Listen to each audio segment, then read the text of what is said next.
Assalamualaikum warahmatullahi wabarakatuh. Apa kabar anak-anak hebat Ibu kelas 8? Kembali lagi dalam pembelajaran IPA hari ini. Pada kesempatan ini kita akan membahas sistem pencernaan manusia.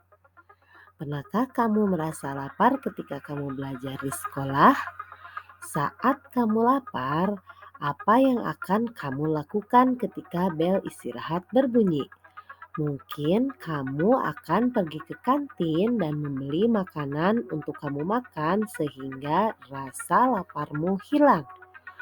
Setelah itu kamu siap mengikuti pelajaran lagi.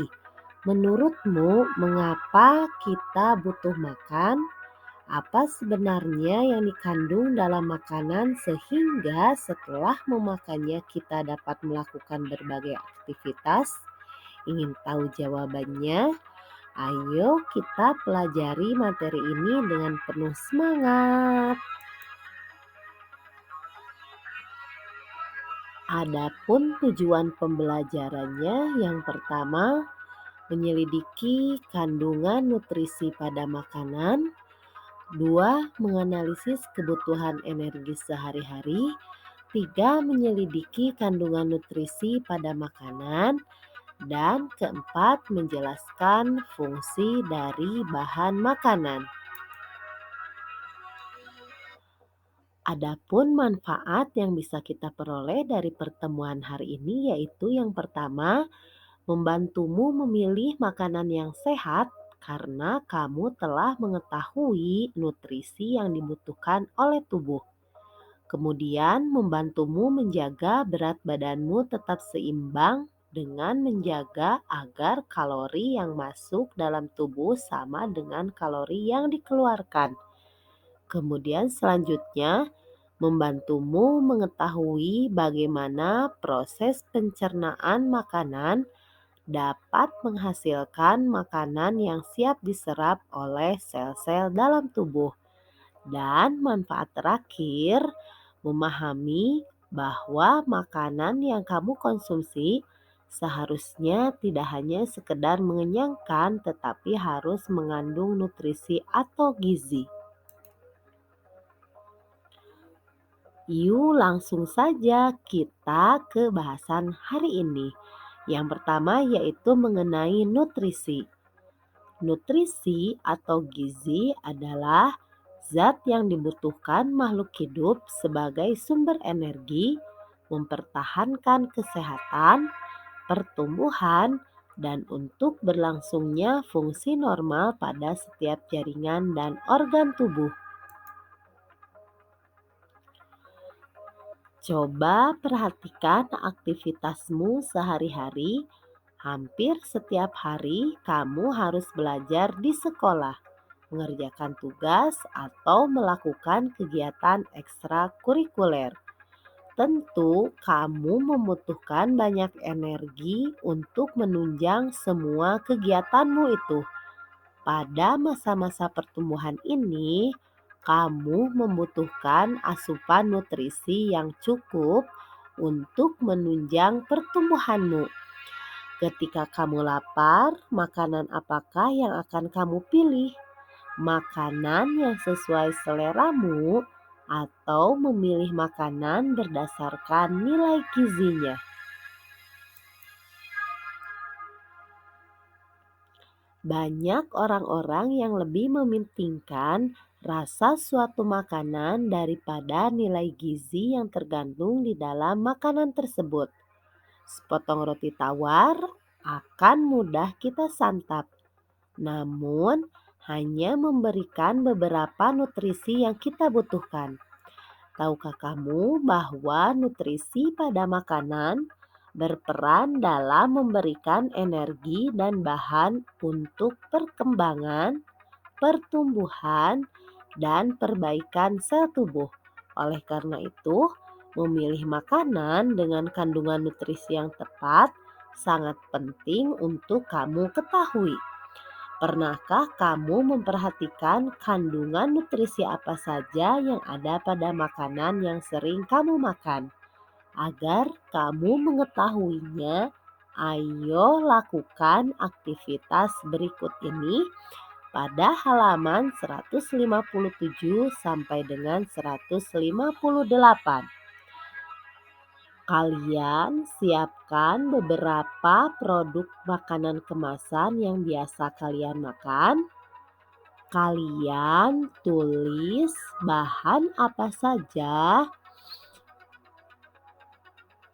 yang terkandung dalam kemasan bahan tersebut.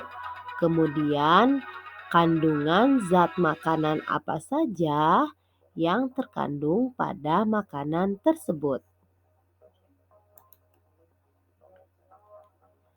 Setelah kamu melakukan aktivitas 4.1, apakah dengan makanan-makanan ringan favoritmu itu, kamu merasa gizi harianmu tercukupi untuk menunjang kegiatanmu sehari-hari?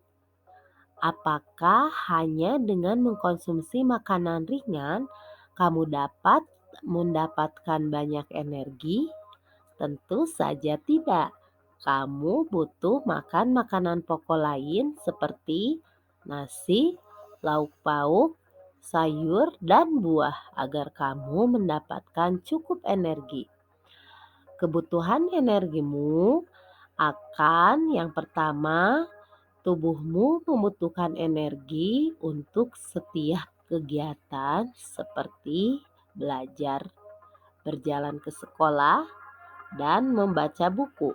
Energi ini berasal dari makanan yang kamu makan. Jumlah energi yang dibutuhkan oleh tubuh untuk aktivitas tersebut menggunakan satuan kalori. Alat ukurnya disebut kalorimeter. Beberapa faktor yang mempengaruhi kebutuhan energi seseorang diantaranya adalah usia, jenis kelamin, serta aktivitas yang dilakukan. Sebagai contoh, kamu akan cenderung lebih cepat lapar ketika selesai melakukan olahraga dibandingkan jika hanya duduk atau beristirahat.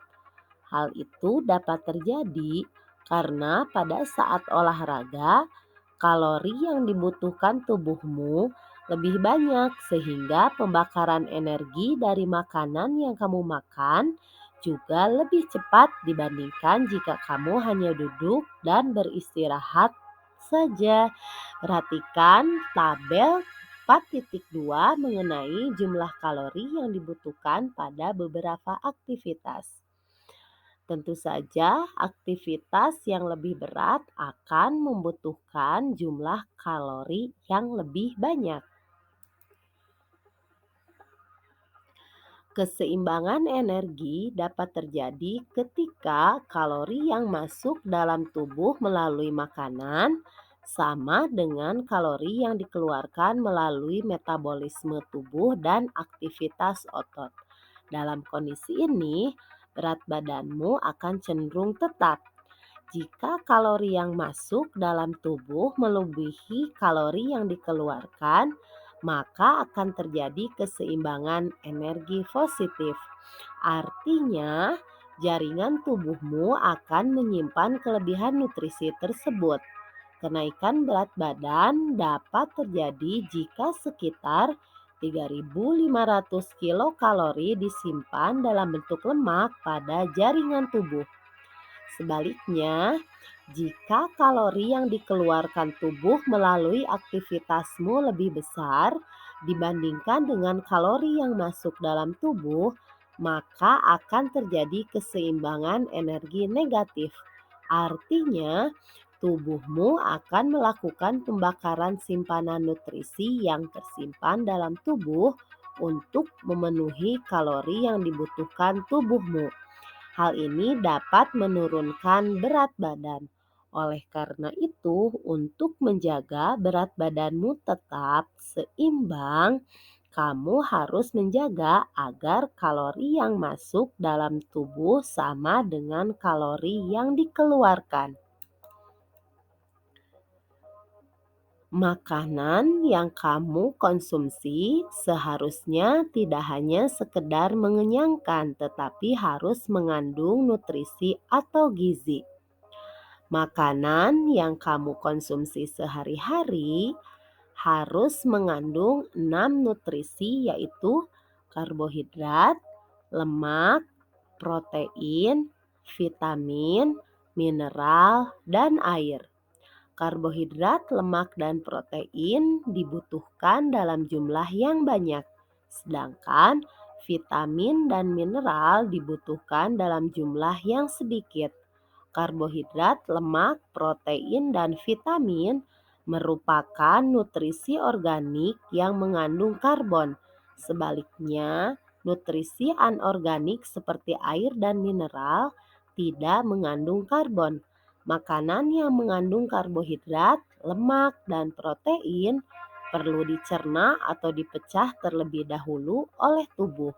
Sedangkan air, vitamin, dan mineral dapat diserap langsung oleh tubuh.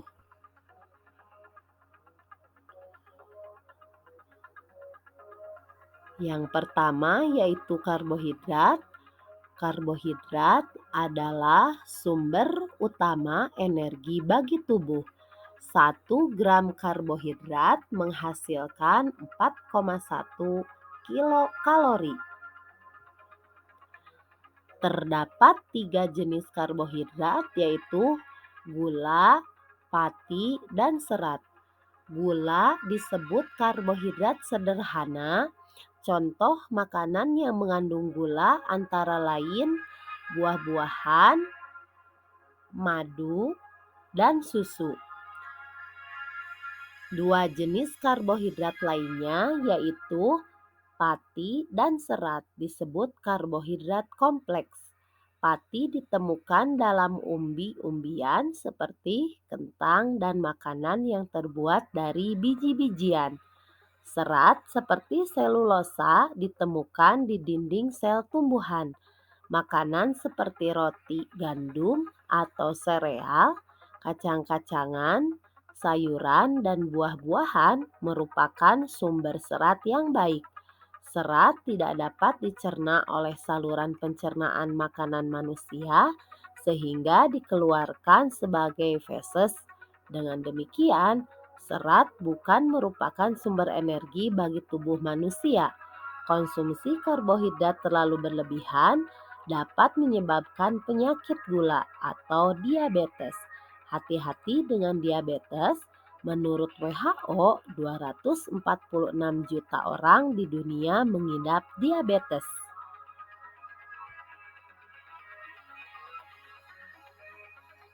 Selama proses pencernaan lemak dipecah menjadi molekul yang lebih kecil, yaitu asam lemak dan gliserol, lemak merupakan unit penyimpanan yang baik untuk energi.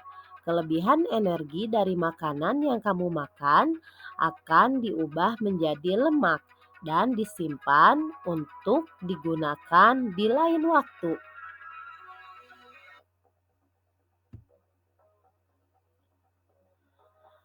Berdasarkan struktur kimianya, dikenal lemak jenuh dan lemak tak jenuh. Lemak tak jenuh biasanya cair pada suhu kamar. Minyak nabati serta lemak yang ditemukan dalam biji adalah lemak tak jenuh. Lemak jenuh biasanya padat pada suhu kamar. Ditemukan dalam daging, susu, keju, minyak kelapa, dan minyak kelapa sawit. Lemak jenuh yang berlebih dapat meningkatkan kolesterol darah yang dapat menyebabkan penyakit jantung dan stroke. Makanan yang mengandung lemak biasanya akan cenderung berminyak atau memiliki rasa yang gurih, misalnya pada keripik kentang dan kacang-kacangan. Selanjutnya yaitu protein. Protein dibutuhkan sebagai penghasil energi untuk pertumbuhan dan mengganti sel-sel tubuh yang rusak. Pembuat enzim dan hormon dan membentuk antibodi atau sistem kekebalan tubuh. Protein merupakan molekul besar yang terdiri atas sejumlah asam amino. Asam amino terdiri atas karbon hidrogen, oksigen, nitrogen, dan kadang-kadang belerang. Protein yang kamu makan dapat berasal dari protein hewan atau disebut protein hewani dan dari tumbuhan atau disebut protein nabati. Bahan makanan yang mengandung protein hewani antara lain daging, ikan, telur, susu, dan keju. Bahan makanan yang mengandung protein nabati adalah kacang kedelai, kacang hijau, dan kacang-kacang lainnya. Kacang kedelai sebagai bahan baku tempe dan tahu merupakan salah satu sumber protein yang baik.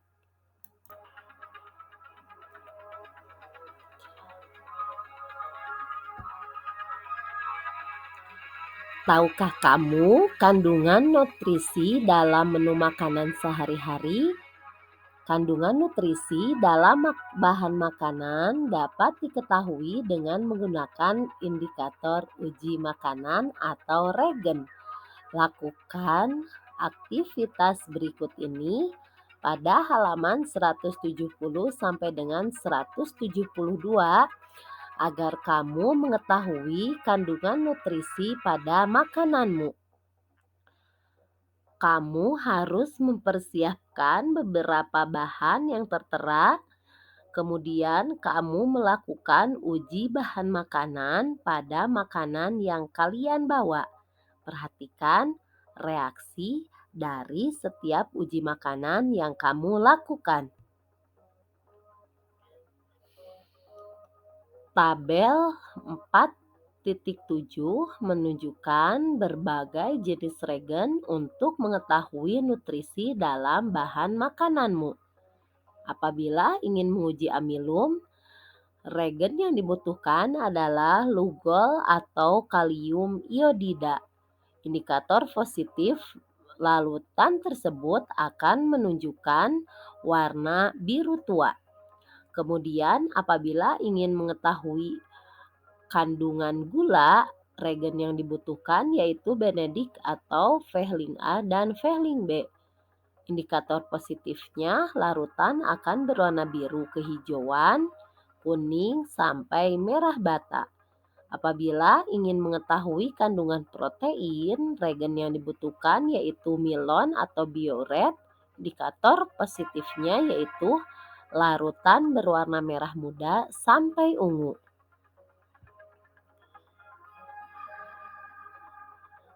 Selanjutnya yaitu vitamin. Vitamin diperlukan untuk mengatur fungsi tubuh dan mencegah beberapa penyakit. Vitamin dapat dibedakan menjadi dua. Yang pertama, vitamin yang larut dalam air yaitu vitamin B dan C, dan vitamin yang larut dalam lemak yaitu vitamin A, D, E, dan K. Kekurangan vitamin tersebut dapat menyebabkan beberapa gangguan di dalam tubuhmu. Salah satu contoh yang sering kita jumpai sehari-hari adalah kekurangan vitamin C. Salah satu akibat kekurangan vitamin C adalah sariawan.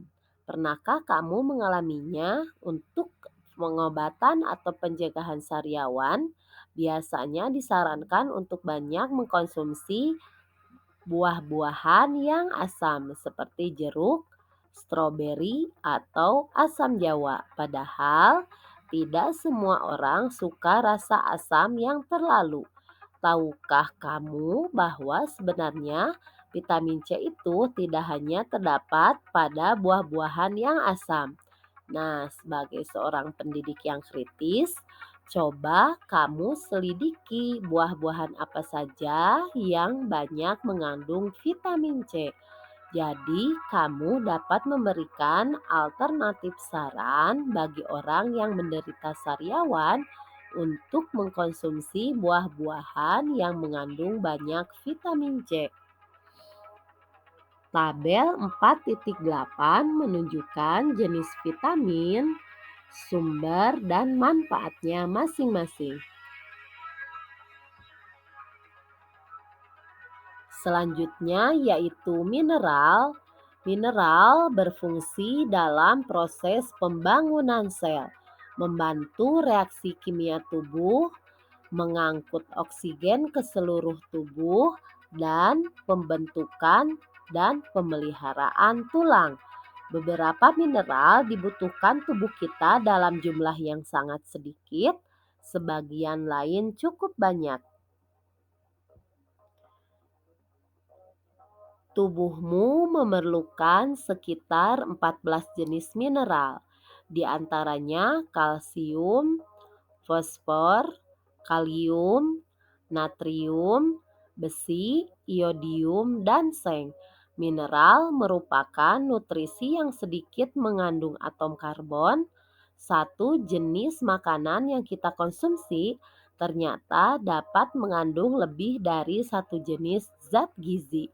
Misalnya, pada susu terkandung protein, lemak, serta juga mineral berupa kalsium.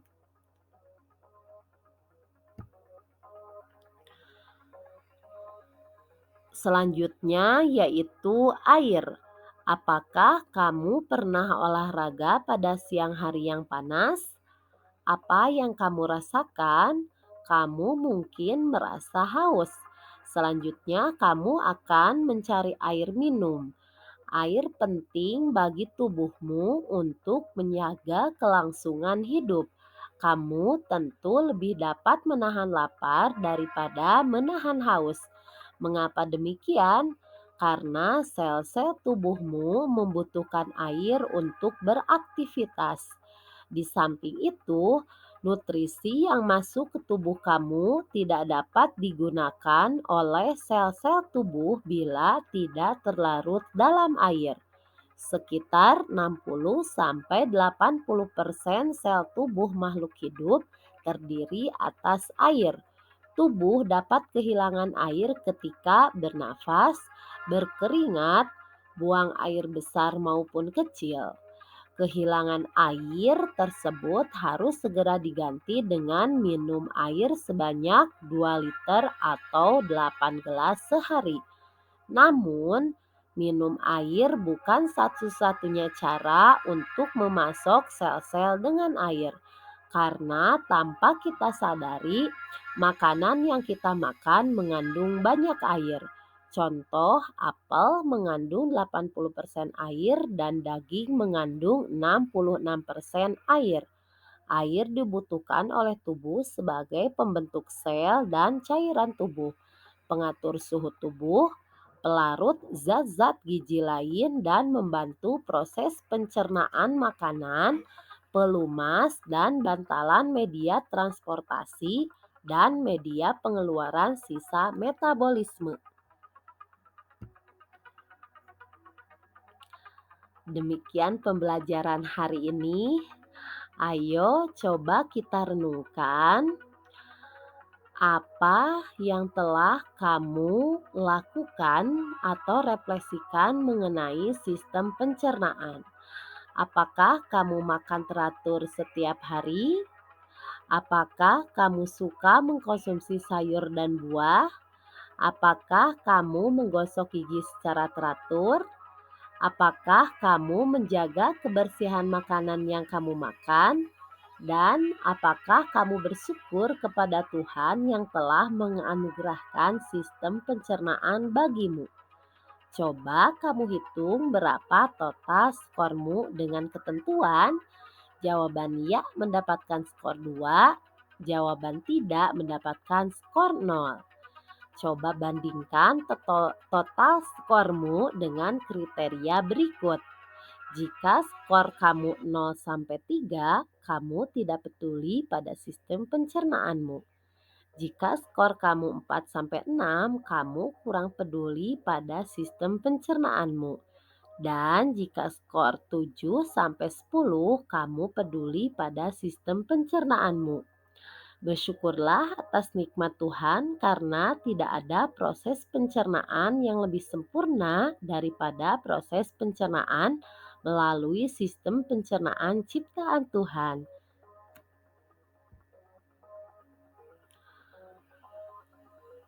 Minggu yang akan datang, kita akan belajar struktur dan fungsi sistem pencernaan pada manusia. Sehingga silahkan kalian pelajari terlebih dahulu mengenai hal tersebut pada buku paket IPA-mu atau boleh kalian searching melalui internet. Demikian pertemuan kita hari ini. Apabila masih ada yang akan kalian tanyakan, boleh kalian komentar di kolom chat. Terima kasih, tetap semangat. Assalamualaikum warahmatullahi wabarakatuh.